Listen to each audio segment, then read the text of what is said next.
नमस्कार, स्वागत है आपका एबीपी न्यूज में। आपके साथ मैं हूं अखिलेश आनंद। आप देख रहे हैं जनमन धन ई कॉन्क्लेव और अब हमारे साथ एक बहुत ही खास मेहमान जुड़ रहे हैं। आप बिहार के उप मुख्यमंत्री रह चुके हैं, इन दिनों राज्यसभा के सांसद हैं और वित्त मामलों पर आपकी बहुत अच्छी पकड़ है। सुशील मोदी जी हमारे साथ जुड़ चुके हैं। सुशील जी, बहुत बहुत स्वागत आपका एबीपी न्यूज में। नमस्कार। मुझे जरा ये बताइए सुशील मोदी जी कि ये जो इस बार का बजट है, जो कोरोना संक्रमित अर्थव्यवस्था है, उसके उपचार के लिए क्या आपको लगता है कि सही है? आपने अब तक इसका एक्सरे कर लिया होगा। नहीं, देखिए, ये कोरोना काल के अंदर जो बजट पेश किया गया है, यह एक और जहाँ कोरोना का मुकाबला कर रहा है, कोरोना से उत्पन्न जो चुनौतियाँ हैं, वहीं दूसरी ओर जो हमारी इकोनॉमी है, जो अर्थव्यवस्था है, वो कैसे पटरी पर लौट कर आए, इसी दो चीज़ों पर ये पूरा बजट केंद्रित है। और आप देख रहे होंगे कि अर्थव्यवस्था पर वापस पटरी पर लौट कर आए, इसके लिए ज़्यादा से ज़्यादा खर्च करना, और वह भी खर्च इंफ्रास्ट्रक्चर पर, जो आधारभूत संरचना है। और इसलिए आधारभूत संरचना पर इस बजट के अंदर लगभग 5,54,000 करोड़ रुपये का प्रावधान किया है। देखिए, पहली बात तो मैं यह कह दूँ आनंद जी आपको कि कल जब ये बजट पेश किया गया है तो 23 साल के बाद ये पहला मौका है जब सेंसेक्स और निफ्टी उसमें 5% की उछाल दर्ज की गई है। इसके पहले 23 साल पहले जब चिदम्बरम ने और 1997 में ड्रीम बजट पेश किया था, तब जो सेंसेक्स था उसके अंदर भारी उछाल आया था। और देखिए, कोरोना का मुकाबला करने के लिए इस बजट में स्वास्थ्य क्षेत्र को सर्वोच्च प्राथमिकता दी गई है और लगभग 2,23,000 करोड़ रुपए का बजट में प्रावधान किया गया है।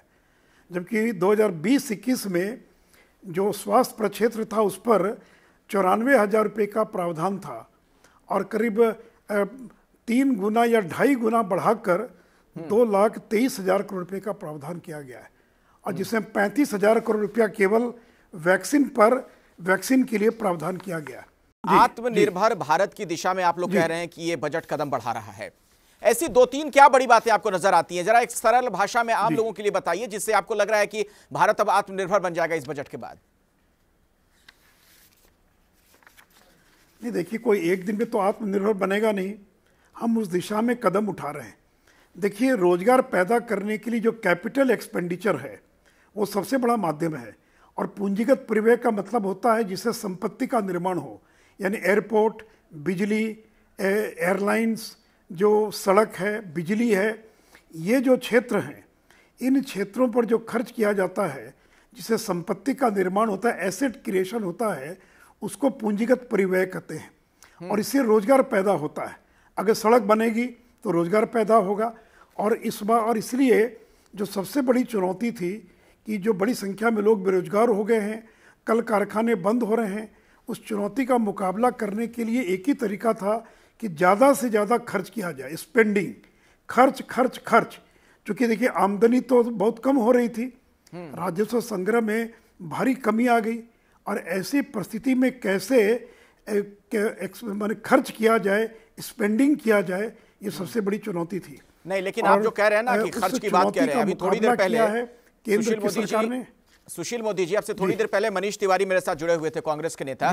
आप लोग कह रहे हैं हम खर्च करने के लिए ये सारी चीजें कर रहे हैं, प्रावधान कर रहे हैं। उनका कहना था कि सीधे जनता के हाथ में पैसा दीजिए ताकि उनकी क्रय शक्ति बढ़े, ताकि मार्केट में पैसा आए, नहीं तो ऐसे कुछ होने वाला नहीं है।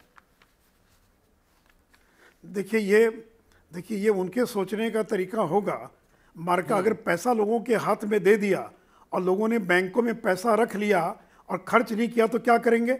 ठीक है सुशील मोदी जी, आप कह रहे हैं आप लोगों ने इतना काम किया, इस बजट को एक तरीके से आप ड्रीम बजट बता रहे हैं।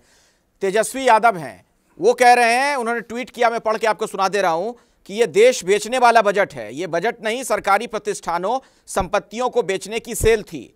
Railway station, airport, Lal Qila, BSNL, LIC बेचने के बाद ये बजट नहीं, बल्कि अब बैंक, बंदरगाह, बिजली लाइनें, राष्ट्रीय सड़कें, स्टेडियम, तेल की पाइपलाइन से लेकर वेयर हाउस बेचने का भाजपाई निश्चय है। ये कह रहे हैं तेजस्वी यादव। जिनको अर्थव्यवस्था का ABCD पता नहीं है, और दूसरे के लिखे हुए को ट्वीट कर रहे हैं, उनको पता है क्या कि क्या अर्थव्यवस्था होती है, क्या पब्लिक फाइनेंस होता है, क्या कैपिटल एक्सपेंडिचर होता है, केवल मुझे वो इतना ही बता दें कि रेवेन्यू एक्सपेंडिचर क्या है, कैपिटल एक्सपेंडिचर क्या है, फिस्कल डेफिसिट क्या है, तो मैं उनको मान लूँ कि आप क्या हैं। अरे अगर एयर इंडिया अगर घाटे में चल रही है, तो अगर एयर इंडिया का अगर निजीकरण किया जाता है तो कोई पाकिस्तान को नहीं ना दे रहे हैं। अगर कोई बेहतर तरीके से अगर चला सके उद्योगों को, और देखिए नेहरू जी का ज़माना चला गया कि 50 और 60 के दशक में सरकार उद्योग चलाती थी, अब सरकार उद्योग नहीं चलाती है। और इस बजट में नरेंद्र मोदी की सरकार ने ऐलान किया है कि हम 2 बैंकों का और 1 इंश्योरेंस कंपनियों का निजीकरण करेंगे। और बैंक, और देखिए अर्थव्यवस्था को पटरी पर लाने में बैंकों की बहुत बड़ी भूमिका है। इसलिए एक हम बैड बैंक का हम निर्माण करने जा रहे हैं। बैड बैंक का मतलब ये हो गया एसेट रिकंस्ट्रक्शन कंपनी, हाँ। यानी बैंकों का जो एनपीए है सुशील मोदी जी, वो जो बैंक होगा वो खरीद लेगा, आप बड़ी बात कह रहे हैं, चला जाएगा जी। आप बड़ी बात कह रहे हैं। इंदिरा गांधी ने बैंकों का राष्ट्रीयकरण किया था, आप निजीकरण की बात कह रहे हैं और उसकी आप वकालत भी कर रहे हैं। राहुल गांधी ने कहा है कि पूंजीपति मित्रों को देश की संपत्ति सौंपने की योजना है ये।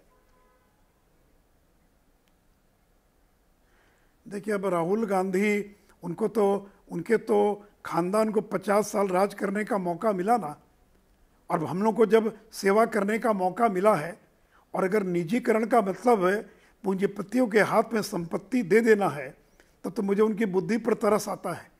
इससे क्या होगा? डिसइन्वेस्टमेंट है। इससे क्या होगा सुशील मोदी जी, थोड़ा ये भी समझाइए। लोगों के मन में भ्रम है, ये जो आप कह रहे हैं ना, बीमा क्षेत्र की बात कर रहे हैं कि आपने 74% तक एफडीआई कर दिया, इससे क्या फायदा होने जा रहा है? देखिए हम जो डिसइन्वेस्टमेंट करने जा रहे हैं 1,75,000 करोड़ का, तो घाटे में चलने वाली कंपनियां जो ठीक से नहीं चल पा रही हैं उनको निजी हाथों में देंगे, और उससे जो राजस्व प्राप्त होगा, आखिर सरकार चलाने के लिए राजस्व की आवश्यकता है ना। अगर हम घाटे में चलने वाली कंपनियों का घाटा बर्दाश्त करते रहें और हर साल उसके अंदर हम पैसा लगाते रहें, तो इसका कोई औचित्य नहीं है। चलिए मैं अब आगे बढ़ रहा हूं, मैं बजट पर एक बार फिर से लौट रहा हूं, और बजट को चुनावी बजट कहा जा रहा है। मैं आपके सामने एक आंकड़ा रख रहा हूं। 2,27,000 करोड़ रुपए का प्रावधान किया गया है बंगाल, तमिलनाडु, केरल और असम के लिए।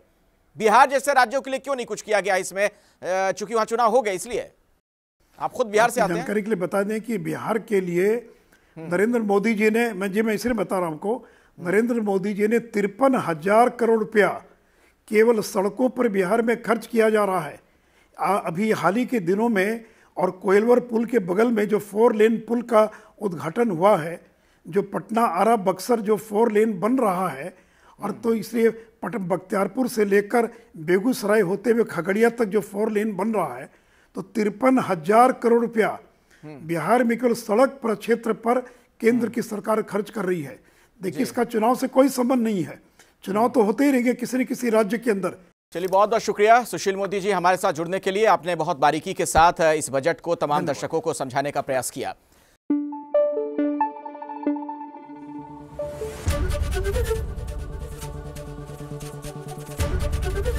एबीपी न्यूज आपको रखे आगे।